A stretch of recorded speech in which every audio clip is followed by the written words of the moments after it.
ഇപ്പോൾ MG കോളേജിലാണ് പഠിപ്പിക്കുന്നത്. അതെ അതെ. തിരുവനന്തപുരത്ത് തന്നെ താമസിക്കുന്നതുകൊണ്ട് സമാധിയൊക്കെ നന്നായിട്ട് ആസ്വദിക്കാൻ പറ്റിയെന്ന് വിശ്വസിക്കുന്നു. തിരുവനന്തപുരത്താണെന്നുള്ള കാര്യം ശ്രദ്ധിക്കുന്നില്ല. ആ കേരളത്തിൽ എവിടെയോ നടക്കുന്നുണ്ട്, അത്രേ ഉള്ളൂ.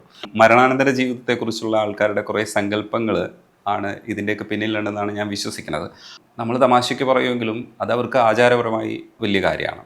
അപ്പം അതിനെ പല രീതിയിൽ പല ആൾക്കാരത് ഉപയോഗിക്കേണ്ട രീതിയിൽ ഉപയോഗിക്കുകയും ചെയ്യും. പക്ഷേ ആക്ച്വലി ഈ സമാധിയുടെ സംഭവത്തിൽ വൈശാഖൻ്റെ ഒബ്സർവേഷൻ എന്തൊക്കെയാണ്? ഒന്ന്, ഞാൻ ആ വാർത്തയിൽ കിട്ടുന്ന ഒരു സെൻസേഷൻ കാരണം ഞാൻ അതിനെ ഒരുപാട് സീരിയസ് ആയിട്ട് എടുത്തിട്ടില്ല. നമ്മുടെ നാട്ടിൽ സംഭവിക്കാവുന്ന ഒരു കാര്യമാണ്. അതിപ്പോൾ ഒരു കൃത്യസമയത്ത് അത് വാർത്തയിലേക്ക് വന്നു.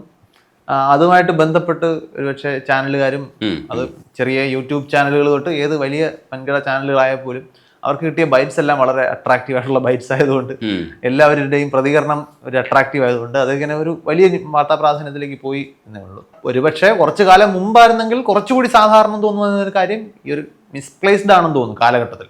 ഇന്നത്തെ കാലഘട്ടത്തിൽ ഇത് കേൾക്കുമ്പോഴാണ് നമുക്ക് അതിനകത്തൊരു വാർത്താ പ്രാധാന്യം കൂടുതലുണ്ടെന്ന് തോന്നുന്നത്.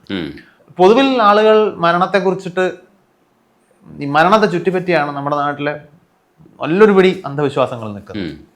പ്രത്യേകിച്ച് മതവിശ്വാസങ്ങളിലേക്ക് വരുമ്പോൾ അതിൽ മരണത്തെയാണ് ഫോക്കസ് ചെയ്യുന്നത്. കാരണം അതിൽ പറയുന്ന പല കാര്യങ്ങളും മരണത്തിന് ശേഷമോ ജനിക്കുന്നതിന് മുമ്പോ ഒക്കെ ഉള്ള കാര്യങ്ങളാണ്.